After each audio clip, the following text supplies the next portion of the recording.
So we'll get started. I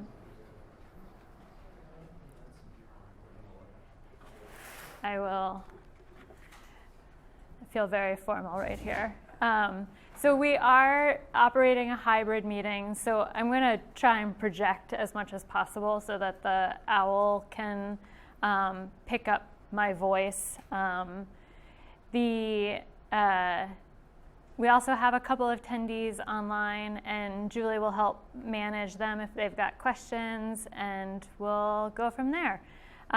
We are recording, obviously. That was the big announcement that came out of my computer. So, and we will be posting this online after, as soon as Sean puts it together for us.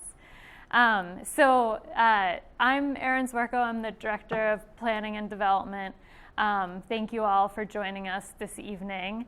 This is a listening session on the implementation of LD 2003.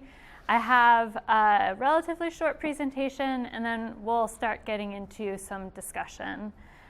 So without further ado,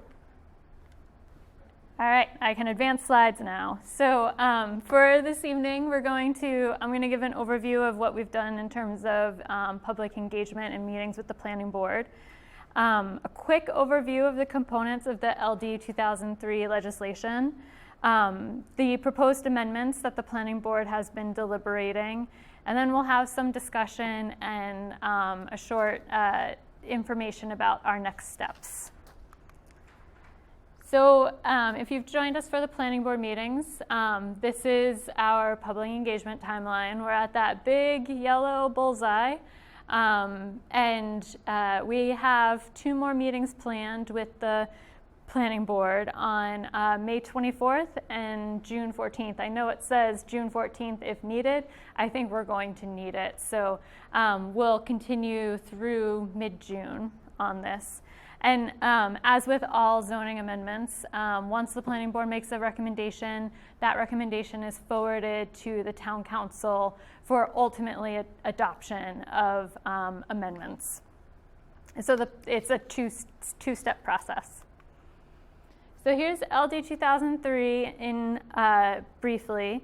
There are 3 main zoning components that we must adopt before July 1. Obviously, if you recall my previous slide, we're a little bit coming up close to that timeline, but we do feel that we're in a good position relative to our neighboring cities and towns as they approach the July 1 deadline.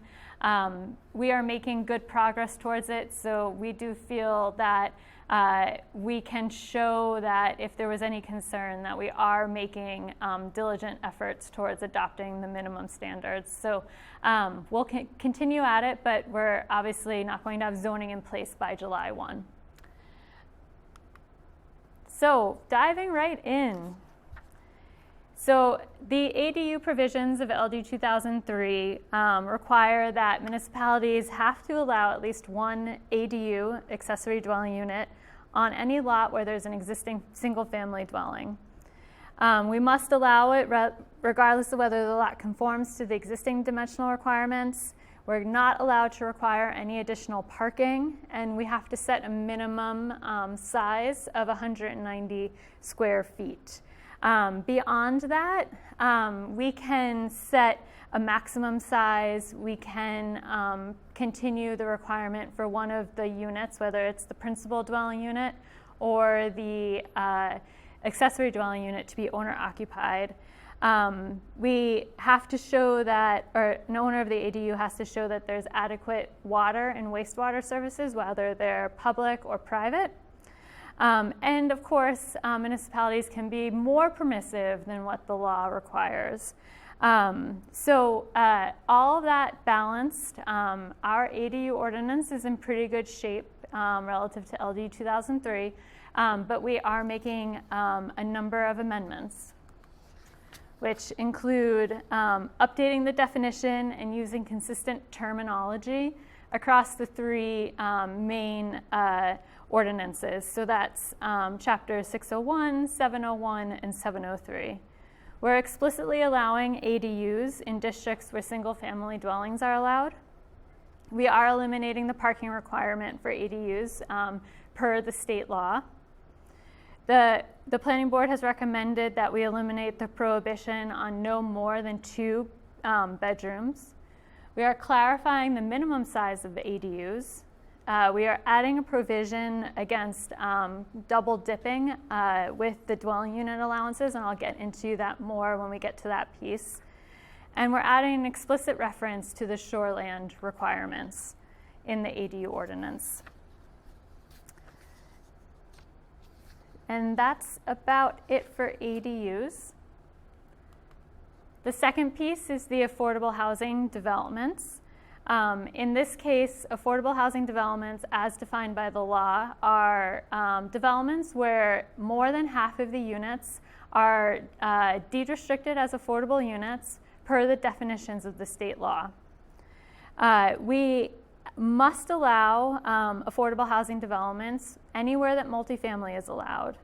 We also must allow a 2.5 times density bonus if the project qualifies as an affordable housing development. And we must not require more than 2 parking spaces per 3 units within an affordable housing development. We also, the law does not exempt a project from meeting shoreland zoning requirements, subdivision, and other lot infrastructure requirements, such as ensuring that there's adequate water and sewer.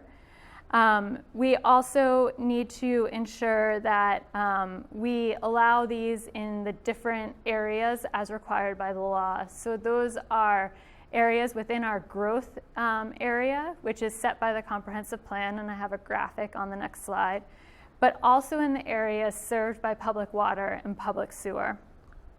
And of course, we can be much more permissive. But here's that graphic on the comparison of the growth area to the public infrastructure. So in the graphic, the red area is our growth area as set by the 2010 comprehensive plan. You can also see the areas that are also served by sewer and water. So those are the public systems.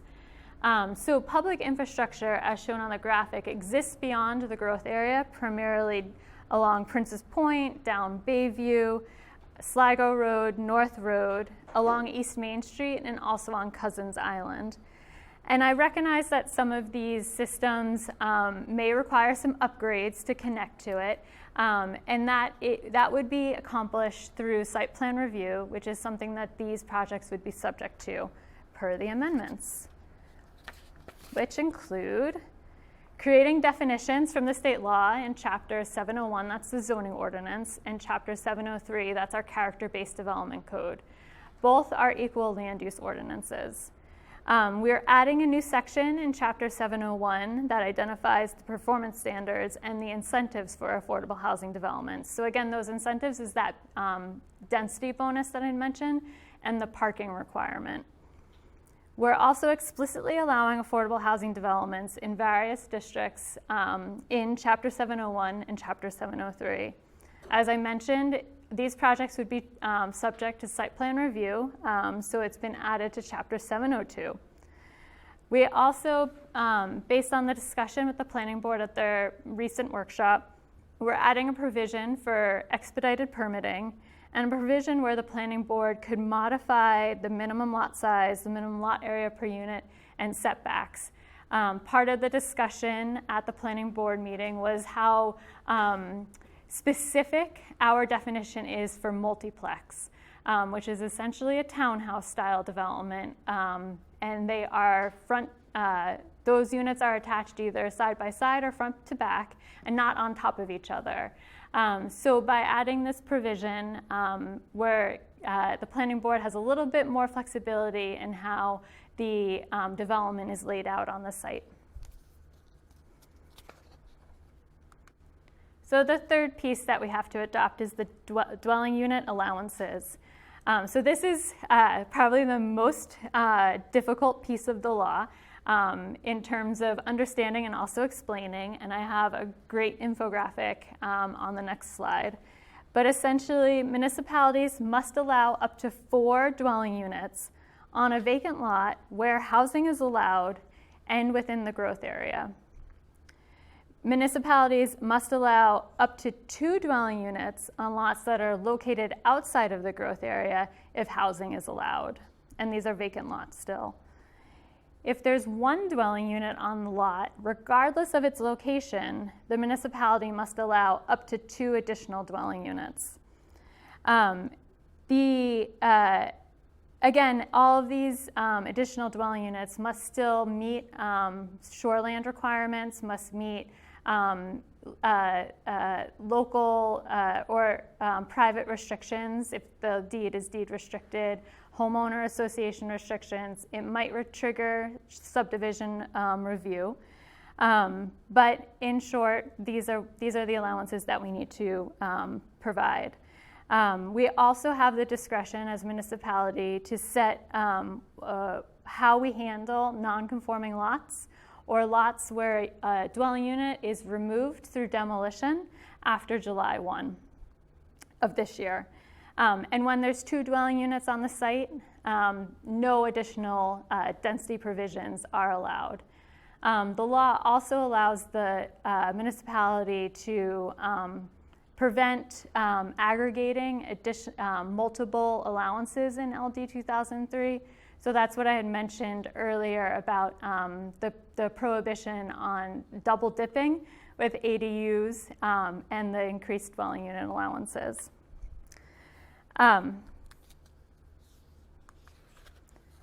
So this is the infographic that provides some information for those that are more a visual learner. So on a vacant lot where housing is allowed, whether it's in the growth area or outside the growth area, you can see the allowances that are provided. If there's an existing dwelling unit on the lot and it's located anywhere in Yarmouth, we must allow up to 2 additional dwelling units. And then, of course, the last line is for locations where there's 2 existing dwelling units. And those lots do not receive any additional allowances. So the planning board discussed this item last Wednesday and had a number of questions, which I'll break down for the group here tonight as well.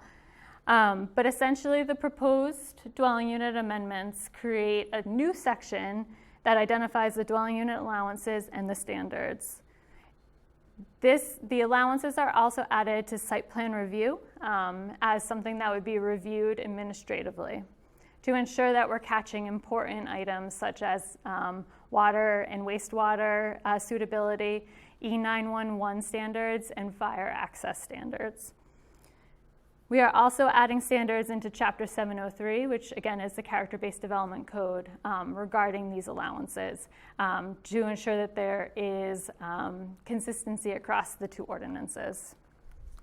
So where the Planning Board had quite a bit of discussion last Wednesday night was on what is the right threshold for the additional dwelling units, threshold being the lot area. As proposed, the first 2 dwelling units, regardless of its location, would require the minimum lot size of the zoning district that the lot is located in. So for example, if the lot is located in the medium density residential, a single family dwelling unit requires 1 acre in that district.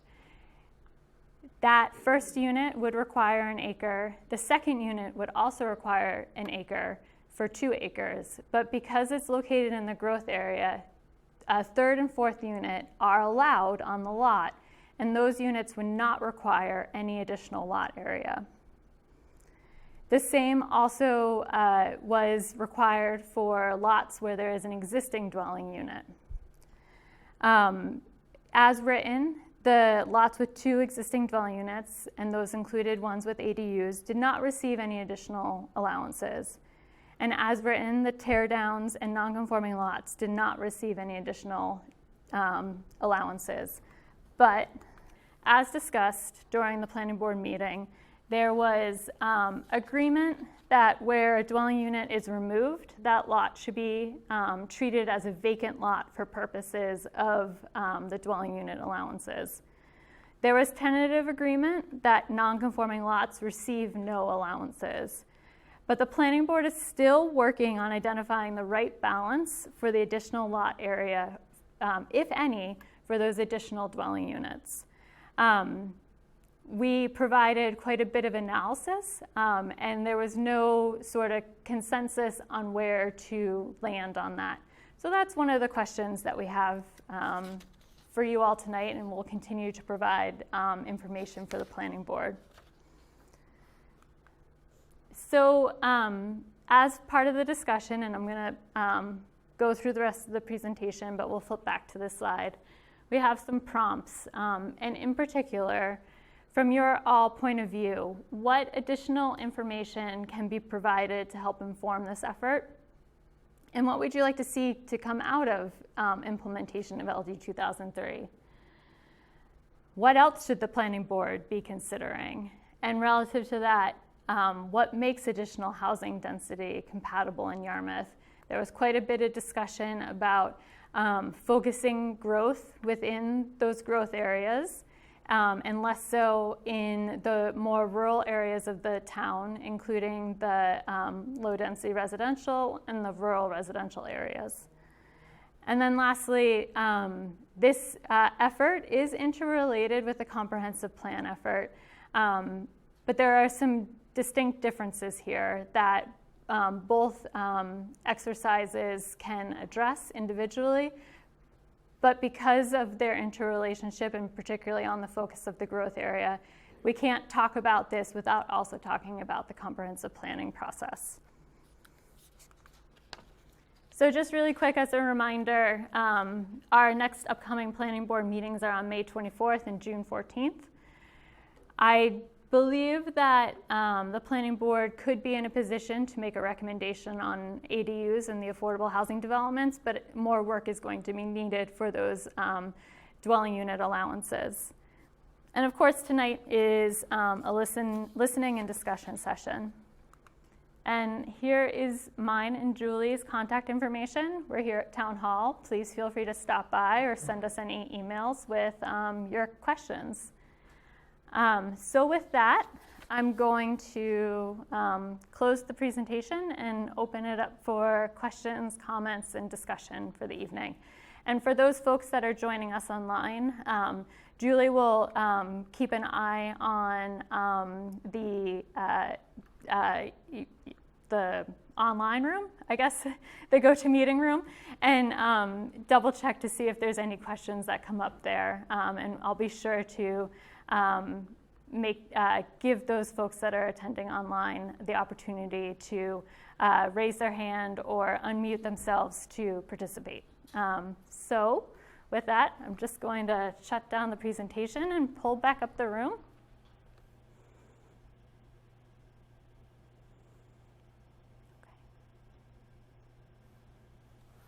Great. As I mentioned, we are also recording. So I have a microphone to pass around and ask you to use it so that we can hear you on the recording. And please also just project towards the owl so folks online can hear everyone as well. So opening it up for discussion. Any questions, concerns, or thoughts at this moment? Yeah, Miriam.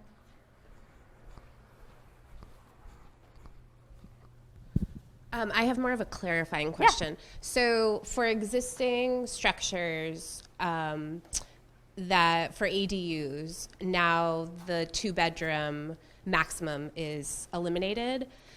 Is there also a consideration for size, since there's a 900 square foot limit? So adding more bedrooms would, of course, potentially increase the size of a so it is a good question. So we are eliminating, or the recommendation will be to eliminate the number of bedrooms. And as a way to strike that, but also to acknowledge that households come in all different shapes and sizes today. So, and you know, 2 partners and children is not may not be everyone's household. So, recognizing that that is a change from perhaps when the ordinance was written. And then with the size, as written, there is, and I think the planning board needs to take a closer look at it, but we are including a provision to allow the planning department to increase the size of ADUs to 1,215 square feet if it's in an existing structure, and doesn't necessarily need to be on all one floor. That number comes from a threshold that's in the character-based development code of a metric of 35%. So 35%, an increase of 35% over 900 square feet is 1,215 square feet. The ordinance as written also allows applicants to request that the planning board, for certain unique circumstances, allow an increase of the ADU size, and that's been in the ordinance for some time. So adding some more clarity around that was important for us on the staff side so that we knew what our upper limit might be, because right now it's kind of wide open. Does that help? Can I just ask a Yeah. question? Yeah. So if you increase to the 12-15, Yep. Does that mean that you don't need to go through the planning board? You would not need to go through the That's- planning board. Yeah. Thank you. Quick question first, Erin. Do we have that figure on the MDR median lot size? Yes, I do. I just have to go grab it. And I know at the last planning board meeting, you expressed your opinion that we were better served by focusing on performance standards rather than reduced lot sizes. Yep. But I'd still like to know what that median is. Sure. So I spent my day deep in an Excel spreadsheet today. So in the MDR, where there's an existing dwelling unit on the property and the lot is conforming, the median size is 1.25 acres. That large. Yep, so these are the conforming lots within the MDR. Oh, well, what about all of the lots? So my question then is, not just on the conforming lots, but in all of the lots in the MDR, all of the residential lots, what is the median? Carrie, were you able to hear that? Okay, thank you. In all the MDR, it is, I don't have it right here, but it is less than an acre, if I remember correctly from my work today. Okay, so wouldn't we want to be dealing with the entire MDR, not just the conforming lots, for the median figure? Because my suspicion was going to be that it was going to come out somewhere around half an acre, but Yep. I don't know that. Yep, so based on the conversation at the planning board meeting last week, it sounded like the planning board did not want to touch conforming lot or non-conforming lots. So the basis of my new analysis since the planning board meeting was to focus solely on conforming lots. Well, we're dealing with amendments to our ordinances on a lot of fronts. And so I have to question that position of the planning board because this is where it gets integrated with the comprehensive plan. My personal belief is that there's no way that the MDR is going to come out of the comprehensive plan process or anything earlier retaining a 1 acre minimum lot size.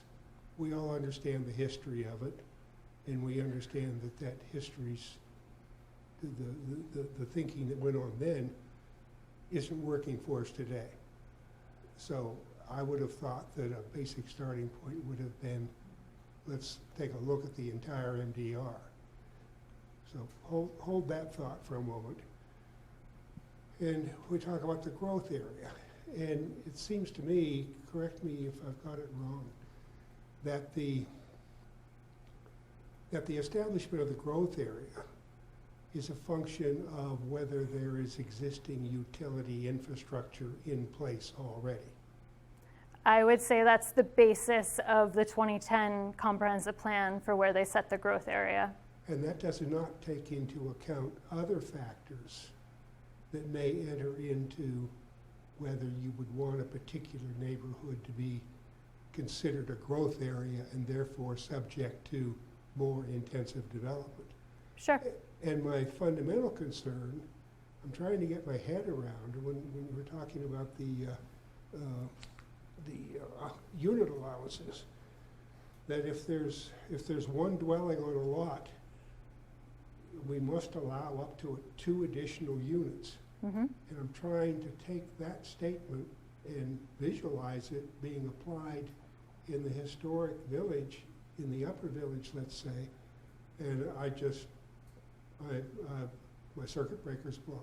I mean, I just cannot see it.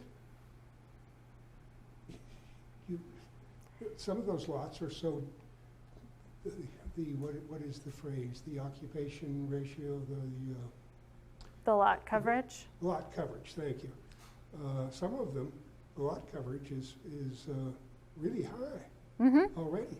Yep. And how you would get 2 more units in, and this doesn't, help me out here, this doesn't look like there's any wiggle room on it. There's this flat requirement. If there's one dwelling, then we must allow up to 2 additional units.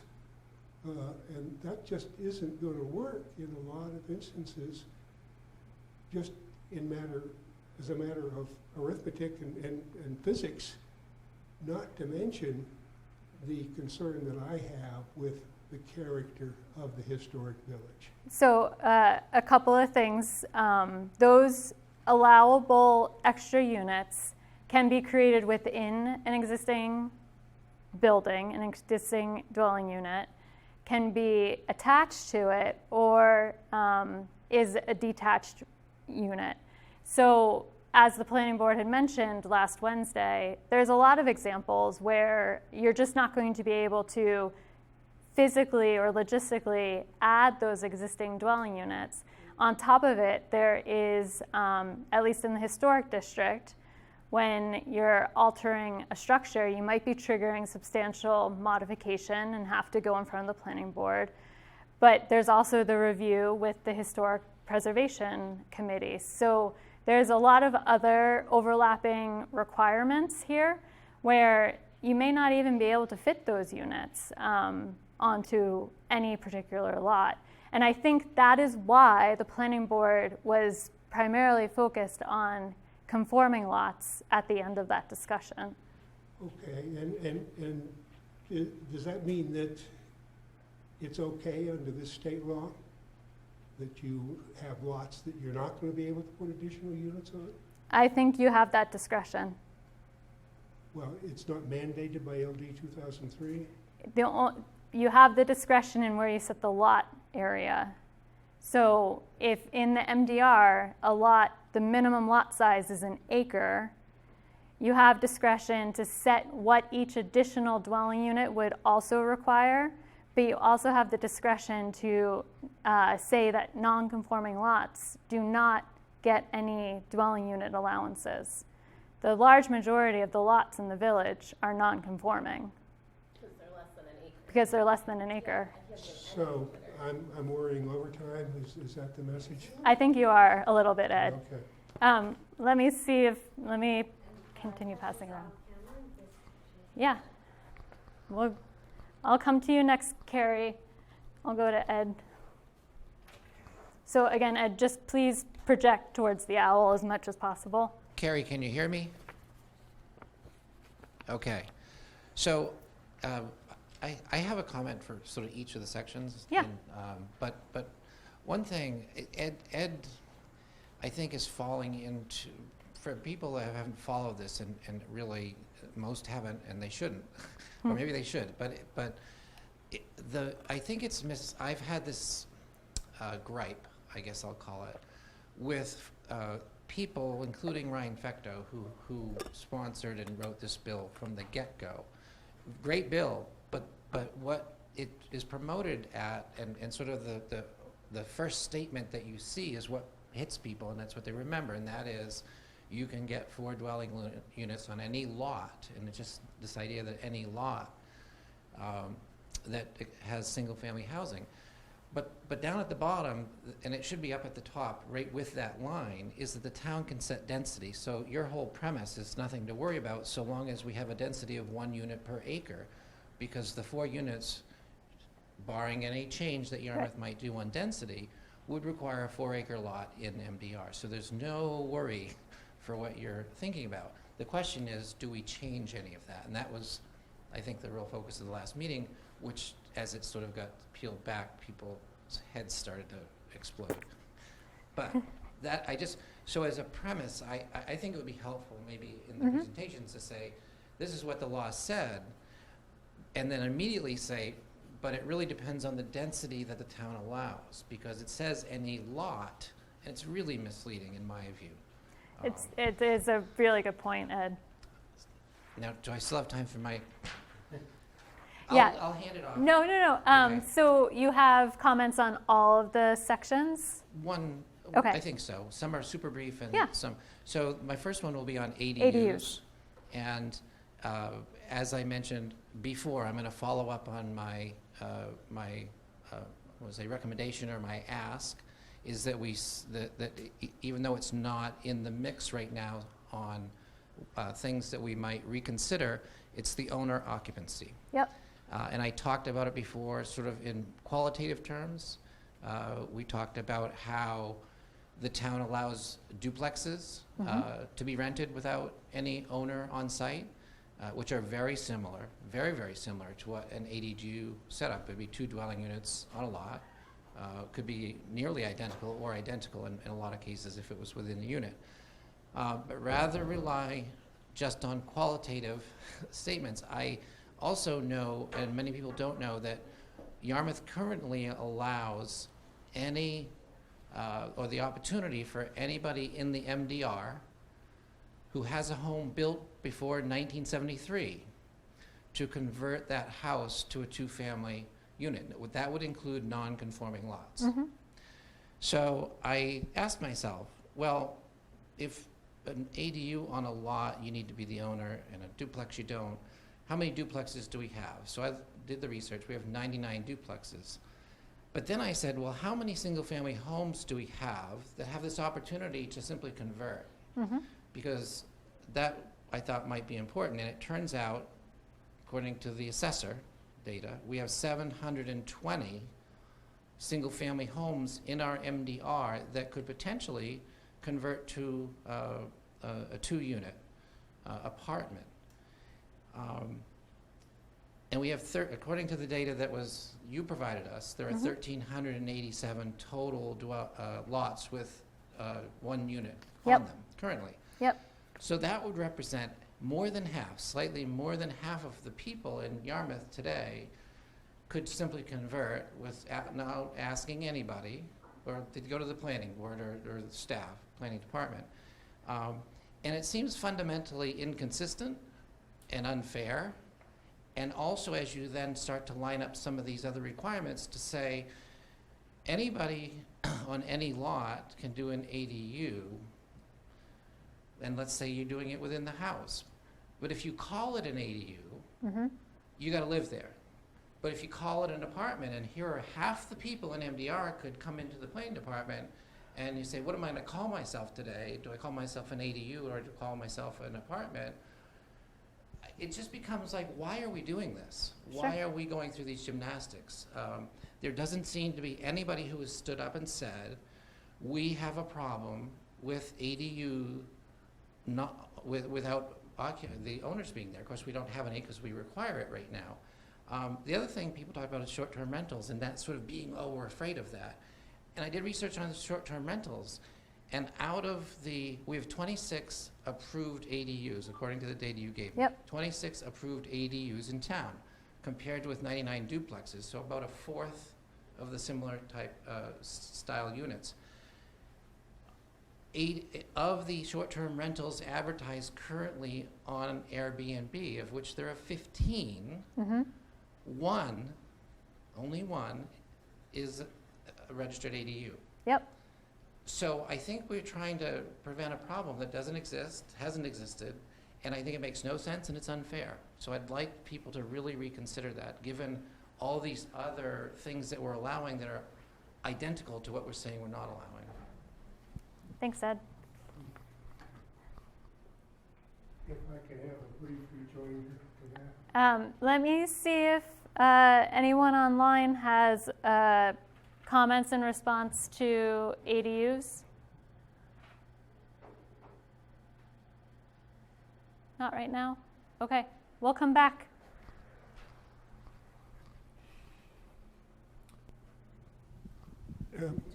My response would be, at least the brief point that I want to make tonight. Capital is mobile. It moves around. It moves to avoid risk, or it moves in pursuit of enhanced yield. We've seen an example within the last couple of years where a real estate investment company in California purchased the Red Bank apartment complex in South Portland and immediately instituted some really draconian rental increases. Yarmouth is an attractive community. It's one of the few towns in the greater Portland region that has an intact village center that is filled with character. We have an excellent school system. If the bloom is off the rose on many forms of investment, it seems to me very likely that there are some smart people looking for places to invest money on a large scale, looking at real estate. And I think that we would be a prime target. And I don't want to see that gate thrown wide open. From what Ed Libby said, we do have 720 single families that could go in that direction tomorrow as a matter of right within the MDR. And it seems to me that that's a significantly high number of units, I think in excess of any reasonable goal that the Affordable Housing Committee would come up with. I have not heard any specific goal for the additional number of units, which is, I think, is something that we should be asking for. But certainly 720 new families in town, that's a lot for Yarmouth.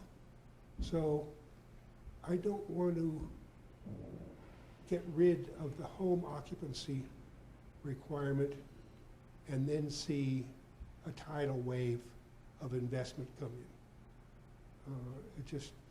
That scares me. Sure. Thank you. Thanks. Yeah, Miriam. I hear what you're saying. I'm Miriam. I've seen you at some meetings. It just feels like that's the perspective that like people are out to get Yarmouth. And I see it as I want to house asylum seekers in my barn, and my barn is huge and should be converted into 3 units because it sits there and we use part of it as something. And I know that there are barns in Yarmouth that are just filled with junk up to the brim. And I guess I have the opposite perspective of like Yarmouth has this opportunity to become diverse and welcoming and not lose character, but create more character and open our doors and do good things. And I just feel like there is this perception that there are all these out-of-state people who are planning to bulldoze Yarmouth and take it over. And I don't think we have things in place to have the process to do things, but it shouldn't take 3 years to be able to do anything on your property. And it just feels like we've lost sight of things that we have potential to do because we're really fearful of this outsider perspective coming into a town that is going to change, and we have to find that balance. So, I mean, especially for existing structures, it just feels ridiculous to me that there is a lot size requirement, or for things that actually will be able to house people who need housing, that there's a lot size limit. So I hear you. I don't aspire for Yarmouth to be a city. Can pass the microphone over. And it's a town, and I like the town. I've been in this town over 35 years, and yeah, you may say he's an old guy that is resistant to change. No, I acknowledge the change, but I'm not ideological about it. I'm not wanting to convert Yarmouth into something totally different than it is today. I value that New England coastal village character that we have. Hey, Carrie, do you have a comment? I saw you unmuted yourself. I do. I guess I'm just going to focus on the ADU. I just wanted to say a couple things just about LD 2003. And the point of it down from the state was really to bring greater housing density and relax land use standards and promote housing creation. And the way that I'm seeing it play out, and I do feel like it's a little unfair to put all this pressure on the planning board, like you need to decide right now on what we're going to do, but I feel like we already allow ADUs. I'm not anticipating a huge change in our town with, adding that into a few other zones. And the affordable housing part, I think that's sort of its own development and planning.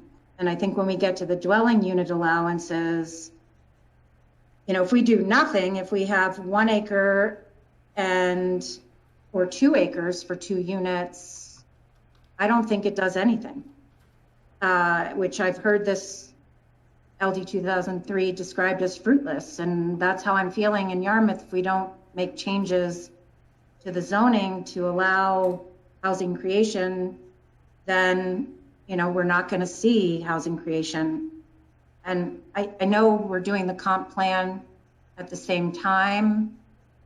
I read the comp plan from 2010 again, and it uses all the same language of housing density and infill and things that we're already talking about. So I don't know. I mean, I don't want to, what do we want? I don't know the answer. I don't think any of us really know. And maybe some of the people have talked about analyzing this sort of backwards with, what and where could we have housing?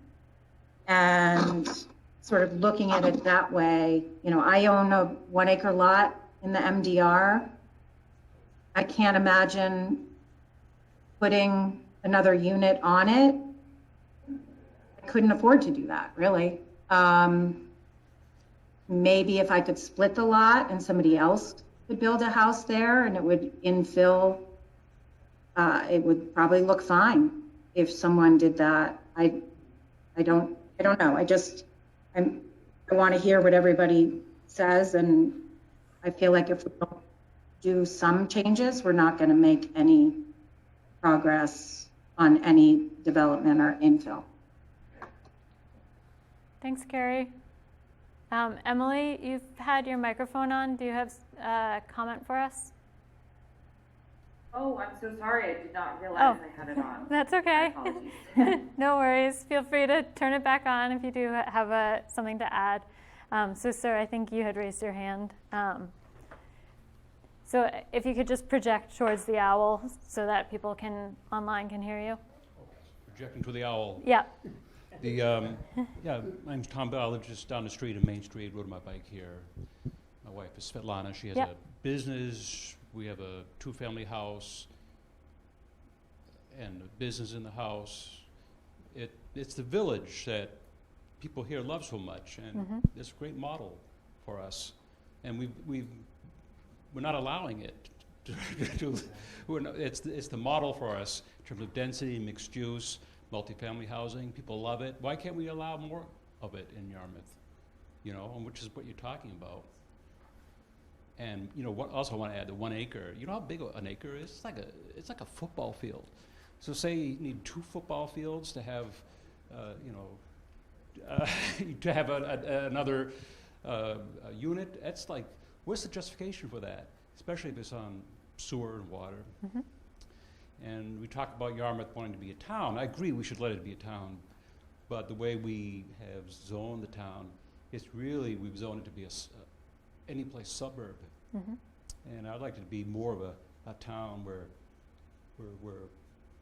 more people live here. Mm-hmm. We have sidewalks and we can have community, and we have a serious housing shortage in the region. We need about 25,000 units of housing for our young people to live, for working people, for older people, and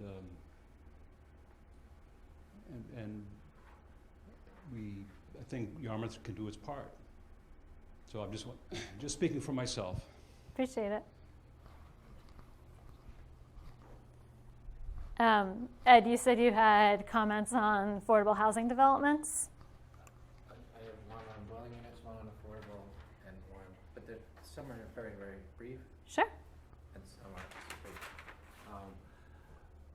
If I may just circle back, with regard to Ed's perspective, his fear, I think that there are others that have that same fear, but I think if we just talk about what we were just talking about, where I said we had 720 single-family homes, that if the scary big investor who's out there who wants to come to Yarmouth and create housing and somehow not the right housing, as Ed correctly said, there's a big opportunity for that to have happened. This has been on the books for decades, and it hasn't happened.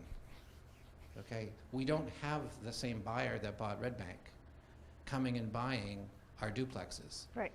I would not anticipate either. Building is so expensive right now. Buying a house, a single-family home, to add an ADU or to convert it to a single-family home is very expensive. Mm-hmm. And I think if anybody ran the numbers, these big, smart, out-of-state, scary investors, that's why they're not here, because it doesn't make financial sense to them, I think. Because the numbers aren't bearing it out. We're not seeing it. We have 26 registered ADUs, and we have all these duplexes that are not being bought by out-of-state people, for the most part. So I don't think it's a fear. It's real in people's heads and hearts, but the data is not bearing it out. Yeah. So dwelling units. I apologize to have come into the last meeting without having read the proposals specific to the planning department's proposals, and getting there late to not even hear it. So I was confused, but I don't think I was the only one in the room. So I agree with Carrie Martin 100%, and Tom. We all, and Ed Ashley, everybody's acknowledging that 1 acre is just insane. It doesn't make any sense, and there's also no reason that we need to wait to do something about it.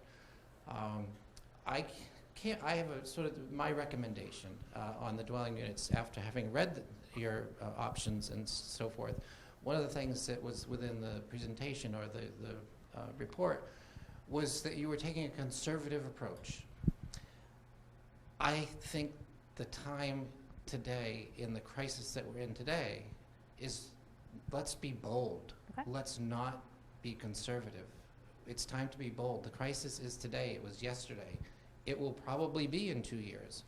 But we can't continue to wait, and we can't continue to do nothing.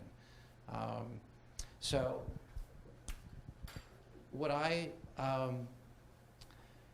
also saw in the report was that the data that you provided was grim. Yeah. That the opportunities to even do some of these things are so small unless we take bigger steps. I think the available 2-acre lots to do what we were talking about doing in MDR amounted to 1. Why are we even talking about that? That doesn't move the needle at all. We're trying to create housing. So to me, that's not even on the table. 2 acres, as Tom just said, that's an insane amount of land in our MDR for a duplex. I think, as I said before, the intent of LDR was originally to put 4 units on the existing lot that sat in somebody's town. In our MDR, that would have been 1 acre, 4 units on 1 acre. I would suggest that we stick with the spirit of LD 2003 and go with a 4, and this is not even that bold. 4 units per acre is not a crazy density. And I think we should combine that, because even if we do that, as Carrie Martin just mentioned, she has a large lot, but she can't go build another house on it. Right. Financially, I mean, besides all of the physical constraints, you know, the shoreland, all those other things are going to eliminate many, many of those lots. And then you're going to have those that are left over that somebody could, if they had the means and the desire to do something. And that's going to eliminate so many more. So we're going to end up not doing much. So I think we need to provide more opportunities. And this finance piece is a huge thing. Who can go out and build 3 units on their lot? I don't know many people that can. So let's not be afraid to talk about the lot size. Okay. So I'm thinking half acre, because I think it was 0.46 that you guys said was the median, but maybe that's not right in a couple meetings ago, but I think it was 0.46. Yeah. So we're already there. Yep. We've got all these non-conforming lots. We'll go half an acre with a 4 unit per acre density, and I think it's a good combination. It's not bold, but it will maybe start to give people opportunity. But the world is going to change. Yarmouth isn't going to go down a cesspool, and we have probably 2 years if we would do this today. We're working on our comprehensive plan. We could say, was that a crazy move? Did the sky fall? Or was that in the right direction, and maybe we can do more? So I really, really feel strongly about it.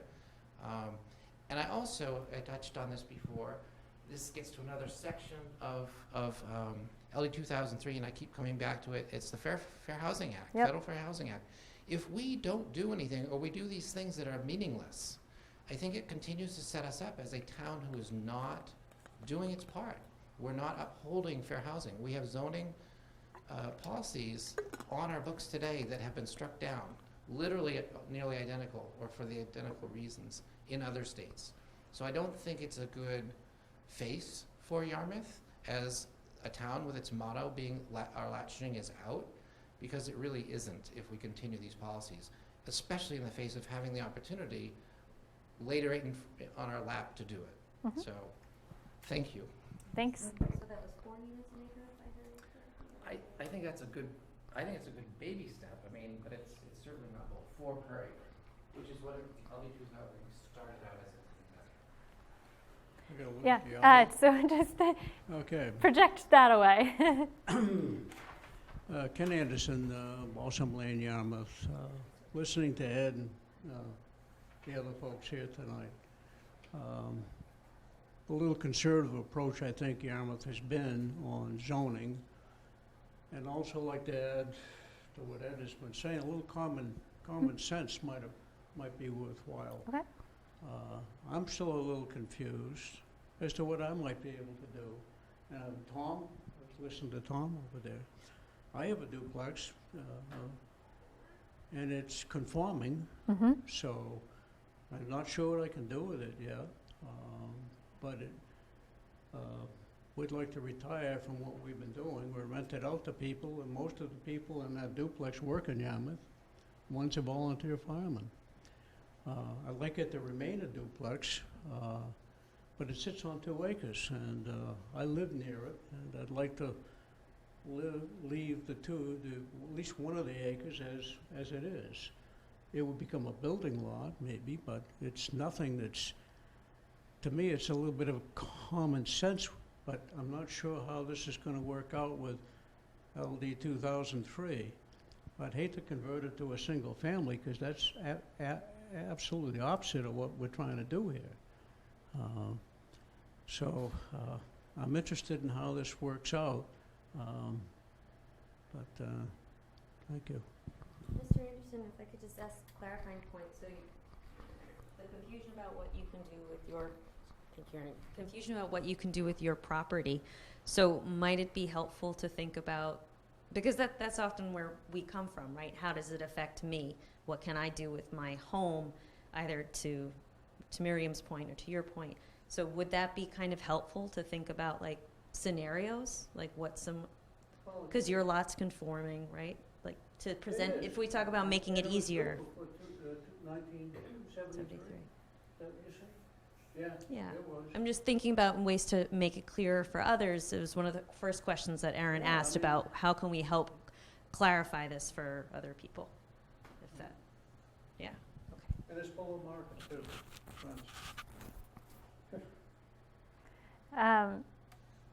Thank you, Mr. Anderson.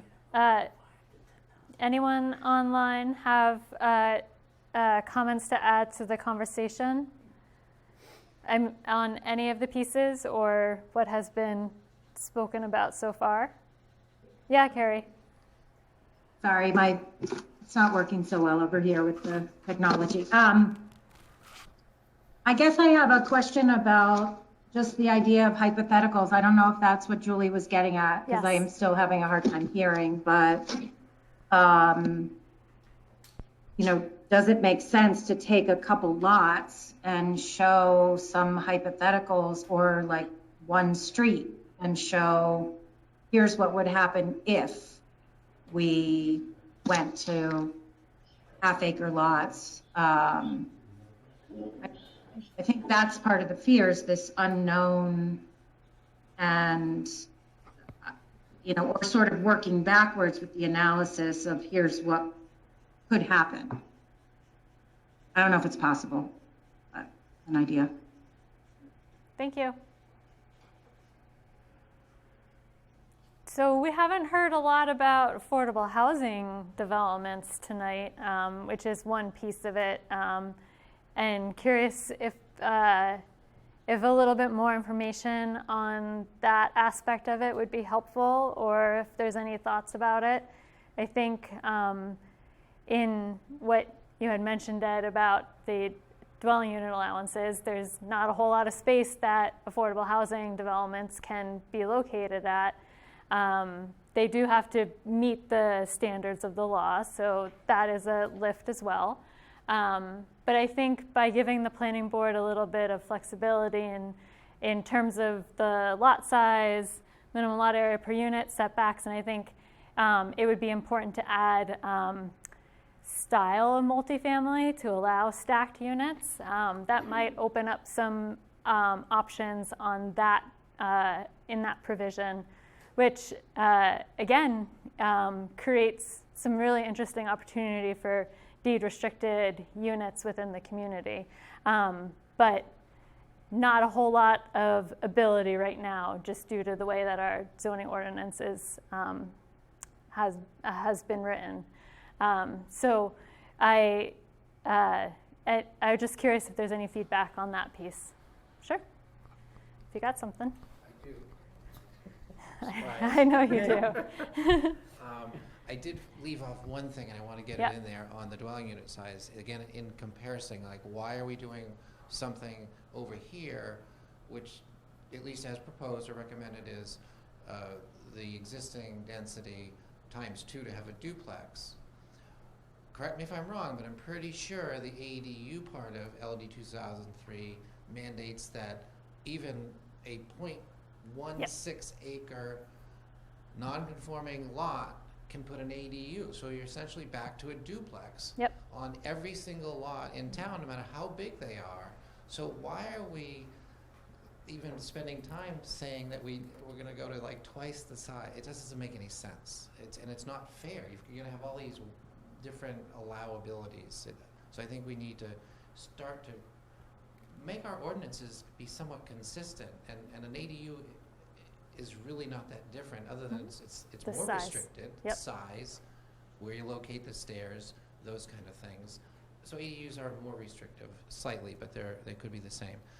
So the next, so the piece I specifically had on affordability, I mentioned this before, but I really, really think it's important,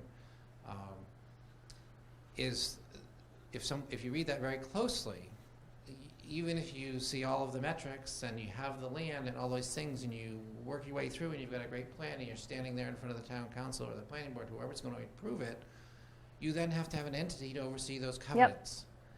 And I think it is incumbent upon the town to declare who that's going to be or provide, whether it's going to be the thing that we've got working its way through EDAB, the local development corporation, or the planning department, or somebody, because we can't simply rely. These are infill, so these are only in the growth area, these affordable housing projects. So they're going to be smaller, they're going to be infill. They're going to be small developers. These people don't have entities for the most part. And so it would just be fruitless, I think. And also sending a really bad message. Because if you go through all of this setting up the zoning, but then at the end of the game, you really can't do it. Right. That's somewhat misleading. So that was my thing on affordable. And you just mentioned, it goes to affordable projects, it goes to the dwelling unit thing, it goes to common sense. We have to put multifamily dwellings in as a use in all of our residential areas.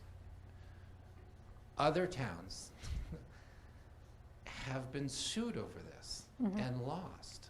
I mean, it's crazy. So I think now is the time. Okay. So I'd really like to see that. Thanks. Yeah, I don't know. I think we're all good. Ed. Thank you. Yep. On affordability, I keep thinking of public-private partnerships, and I just throw out the idea, if we had an inventory of town-owned lands,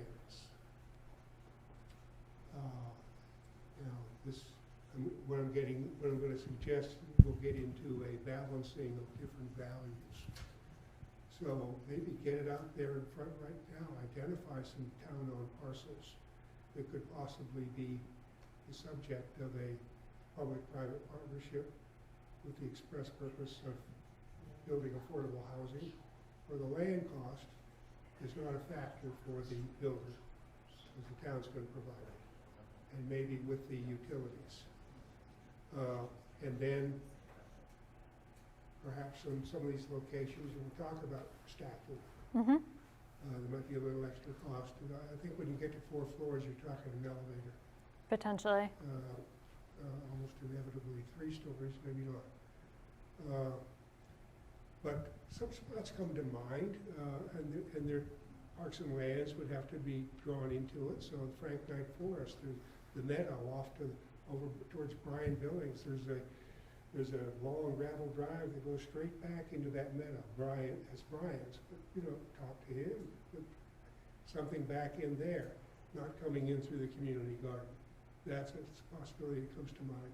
Another one that has come to mind for me has been the Sligo Road Preserve behind the pole yard and in behind the water district. There'd be some money would need to be spent to address some wetlands issues to get an entry road in. But once you were back there and staying away from the stream protection district, you'd have both habitat and recreational values. You could have a housing back there. There are other things that I have thought of that I don't want to say out loud in a public meeting, because it could be a little sensitive. I understand. But I might have a conversation with you. Sure. So on that note, so this is, I think, part of cities and towns' complaints, if you will, about LD 2003 is that so many cities and towns are doing good planning work, right? And LD 2003 sort of comes crashing in to a trajectory that cities and towns have been on. And I think planners, town managers, town councils, whoever are sort of like, yeah, like I was on a pathway and now you're making me go this direction. And that's, I think that's a real concern from some folks. I also understand that not every city and town is doing that good planning work and trying, incrementally to move the needle, if at all, depending on what their community's values and capacity is. But in Yarmouth, so a couple of points that you had brought up, Ed, is a land inventory. And I'm working on finalizing a scope of work for an RFP to do a municipal land inventory with the Affordable Housing Committee, which can be informative, of course. And there is a balance there of what are our values relative to town-owned land, the large majority of which is open space or recreational spaces. So there's a balance there. And as it relates to a comment that you had brought up earlier, and I think in one of the public meetings, is what is that number that we're working towards? And we've heard that quite a bit over the past year and a half, because we don't have that goal established. And I think that's where all of these efforts come sort of crashing together, where we're basing some of the amendments off of the 2010 plan, but in a year it's going to be the 2023 comprehensive plan, which the growth area might be slightly different, but maybe it's basically the same. So, and that document and that planning process might come up with a goal. So it's, I think a lot of these conversations and some of the difficulty at the planning board is it feels a little cart before the horse, but really which cart should be first. So I appreciate the feedback on other things to be doing. I also need to make sure that the town is progressing towards something relative to LD 2003, regardless of what it is. For whatever that's worth, relative to the conversation. Is anyone else in the room have a burning comment? Or anyone online? Can I ask a random Yeah, question? please. Has there been any talk about, and I mean, this is totally out there, about neighbors combining land, not officially, but joining together as communities to meet that minimum requirement?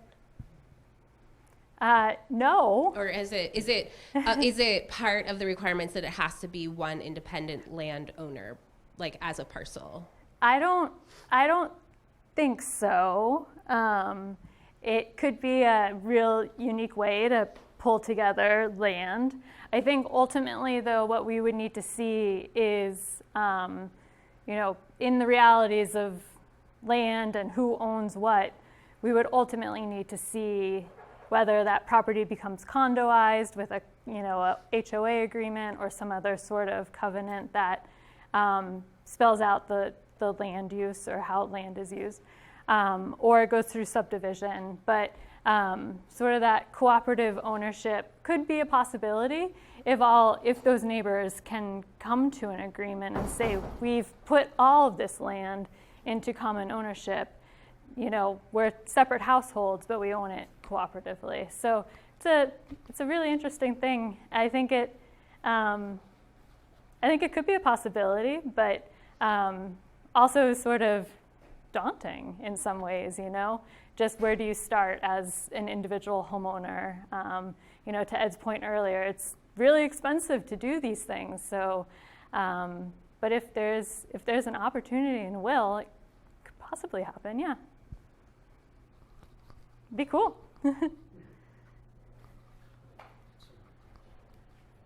No. Anyone online? Not seeing anything right now.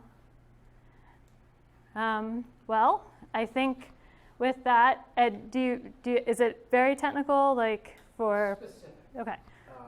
We can go into it. So there are several places within LD 2003 that have parking requirements that say no more than 2 per 3, two spaces per 3 units. And when I saw it sort of translated into where the character code parking table, the parking table includes, in all the existing places, we talk about minimums and maximums. And in the line that has affordable housing development, it sort of borrows the 2 out of 3 language from LD 2003. But I just wanted to make sure that it wasn't as rigid as it appears, that you must have 2 spaces for each 3 units, because I think LD 2003 intended for that to be, No more. you can't require more than 2 per 3 units. In other words, you could have an affordable housing project that has 0 parking requirements, or you could have one that may be allowed more than 2 per 3. Didn't require, but allowed. So I just was curious that that was addressed before we got to the end. Yeah, it's I think I want to get some technical assistance from the state on that one, just because I get confused with minimums and maximums when you start talking about parking requirements. So just making sure that how it's written is consistent with what the law is, and I can flag it for legal counsel to take a good look at. Yeah. Anyone online? All right. Anyone else in the room? All right. Well, thank you everyone for joining. Join the planning board meeting next Wednesday if you're interested. Like I said, we'll continue this conversation through June 14th as well, and we'll see how it goes. And as I mentioned at the beginning, of course, it doesn't end with the planning board.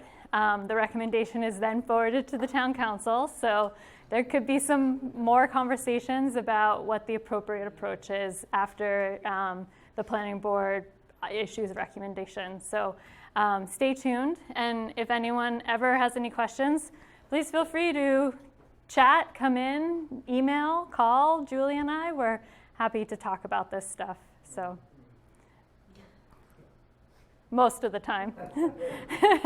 We'll see how it goes. But thank you everyone for joining.